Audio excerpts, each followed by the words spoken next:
सिंधु माथुरी जे तहज़ीब ते ॻाल्हि ॿोल जे सिलसिले में आउं रुख सिंधी अवां सां मुखातिब आहियां। अॼु पाण इन ते ॻाल्हाईंदासीं त जंहिं वक़्तु सिंधु माथुरी में ॻोठाणियूं सकाफ़तूं मौजूदु हुयूं, अञा शहरी तमदन ताईं इर्तिक़ा जो सफ़र, समाज जो सफ़र पहुतो हो। उन दौर में सिंध जे माण्हुनि, सिंधु माथुरी जे माण्हुनि जा अक़ीदा कहिड़ा हुआ? छा हू कंहिं मज़हब में यकीन रखंदा हुआ? छा हू कंहिं शइ जी पूॼा कंदा हुया? हाणे इन हवाले सां जेके खोटाइयूं थियूं आहिनि मुख़्तलिफ़ बागनि जूं, उतां जेके सबूत मिलिया आहिनि, उन्हनि जे हवाले सां पाण इहो अंदाज़ो लॻाईंदासीं, उन नतीजा जेके माहिरनि कढिया आहिनि उन ते ॻाल्हाईंदासीं त उन दौर जे माण्हुनि जूं रीतियूं रस्मूं जिन खां पोइ अक़ीदा जनम वठनि था, रीतियुनि रस्मुनि मां ई अक़ीदा जनम वठंदा आहिनि। जेके माण्हू घरनि में रोज़ जे कमकार में हुननि जूं जेकी उथण वेहण जे हवाले सां ॻाल्हियूं हूंदियूं आहिनि, अनुमान हूंदा आहिनि, अंदेशा हूंदा आहिनि, उहे जेके आहिनि आस्ते आस्ते मज़बूत थी हिकु अहिड़ी शिकिल वठंदा आहिनि जंहिंखे असीं पाण अक़ीदो कोठे सघूं था, अक़ीदो करार ॾेई सघूं था। त हाणे सिंधु माथुरी जे ॻोठाणी सकाफ़त वारे दौर में माण्हुनि जो अक़ीदनि ऐं रीतियुनि रस्मुनि बाबति पाण खे जेको मालूम थियो आहे इहो ई आहे त उन दौर जा माण्हू अॼु खां 8000 साल अॻु पंहिंजनि अज़ीज़नि जेके वफ़ात करे वेंदा हुआ, मुअलनि खे अज़ीज़नि जा मण सुतल तोड़े वेठल ॿिन्ही तरीक़नि सां दफ़न कंदा हुआ। अहिड़ियूं साबितियूं महरगढ़ मां मिलियूं आहिनि। अॻिते हली हितां जे रहवासियुनि मयतनि सां गॾु थांव थिपा ऐं हार सिंगार जो सामान बि गॾु दफ़न करणु शुरू कयो। माना जॾहिं मुर्दो दफ़न कंदा हुआ त उन जे पासनि खां हंडियूं या जेकॾहिं के ॿिया औज़ार हूंदा हुआ, वेड़ जा, खंजर, तीर कमान, तीर, ज़ेवर, औरतूं हूंदियूं त उन्हनि सां गॾु ज़ेवर दफ़न कंदा। हाणे इन क़िस्म जा वरी असांखे आसार जेके भट्टी ऐं नाल जे क़बरुनि मां मिलिया आहिनि।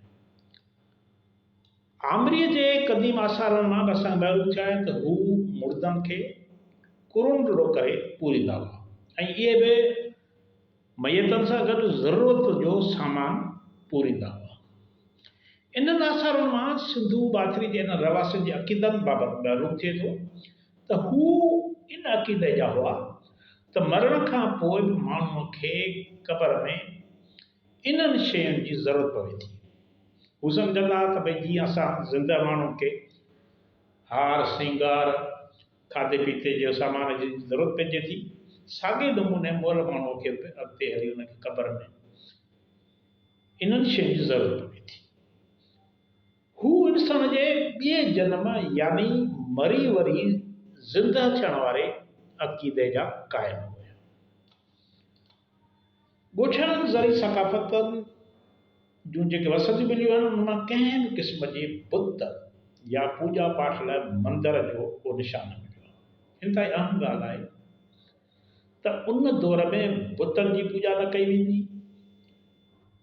के मंदर न हुया, के अहिड़ियूं मज़हबी जायूं मख़सूस न हुयूं जिते इबादत कई वञे। जो चई सघिजे त उन दौर जा माण्हू कंहिं आला हस्ती जी पूॼा कंदा। महरगढ़ 7000 क़बल मसीह जे दौर में उन जे खोटाइनि मां माहिरनि खे नंढा नंढा इंसानी बोता मिलिया आहिनि जिन अॻिते हली ज़नाननि बोतनि जी शिकिल इख्तियार कई आहे। अहिड़े क़िस्म जा ज़नाना बोता 4000 क़बल मसीह जे ॿियनि आबादियुनि मां वॾी तइदाद में मिलिया आहिनि। उन्हनि में आमरी कोटड़ी जी कुली मेही ऐं ॿिया मार्ग शामिल आहिनि, जितां केतिरा ई ज़नाना बोता मिलिया आहिनि। जिनखे वरी माहिरनि धरती माता जा बुत सजवाए या धरती माता जूं सूरतूं तशबीहूं उन्हनि सां तशबीह ॾिनी आहे। इहे ज़माना बुत ज़रूरु उन वक़्त खां तख़लीक़ थियणु शुरू थिया हूंदा जॾहिं सिंधू माथिरी अंदरि माओ आदर्श समाज पंहिंजे पूरे जोबन ते हूंदो। पाण गुज़िरियल वीडियोज़ में माओ आदर्श समाज बाबति ॻाल्हि ॿोल करे आया आहियूं त औरतूं कबीले जूं सरबराह हूंदियूं, ख़ानदान जूं सरबराह, बिरादरी जूं सरबराह हूंदियूं ऐं उन्हनि जे जो औरतुनि जो अॻुवाणी वारो किरदारु हूंदो।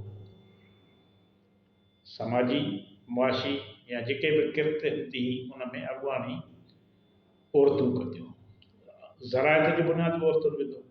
हाणे सुवाल थो थिए त इन दौर जा माण्हू कंहिं माफ़ोकुल फितरत हस्तीअ जे बदिरां धरती माता जा बुत छो ठाहींदा ऐं हू उन्हनि जी छा, हाणे सुवाल त पैदा त छा हू उन्हनि जी इबादत कंदा या ईअं ई मतिलबु हिकिड़ो उन्हनि खे मान मर्तबो ॾियण लाइ उन्हनि जो मान मर्तबो ॾिसी उन्हनि जो इज़त अफ़ज़ाई लाइ उन्हनि जा पुट ठाहिया विया या ठाहिया वेंदा हूंदा।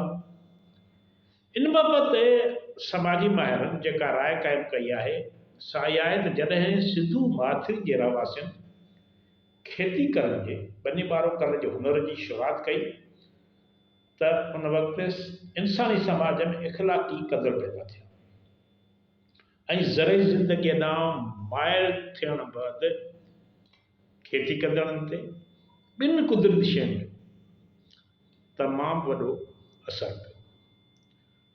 इन्हनि शयुनि खां हू मुतासिर थियण खां सवाइ रही न सघिया। उन्हनि में पहिरियों ज़मीन हुयो ऐं ॿियो पाणी हुयो। ॿ शयूं जेके हुयूं माण्हुनि खे जेके मुतासिर कनि पियूं उन्हनि जी ज़िंदगीअ खे लाइ सहज जो सबबु बणियूं, उन्हनि जे ज़िंदगीअ में इनकलाब आंदो, पाणी ऐं ज़मीन। इन करे उन्हनि सां ॿिन्ही शयुनि सां अक़ीदत जे हद ताईं मुहबत थियणु लाज़मी ॻाल्हि हुई। हाणे ज़मीन ऐं पाणी जो समाज ते कहिड़ो असरु पियो?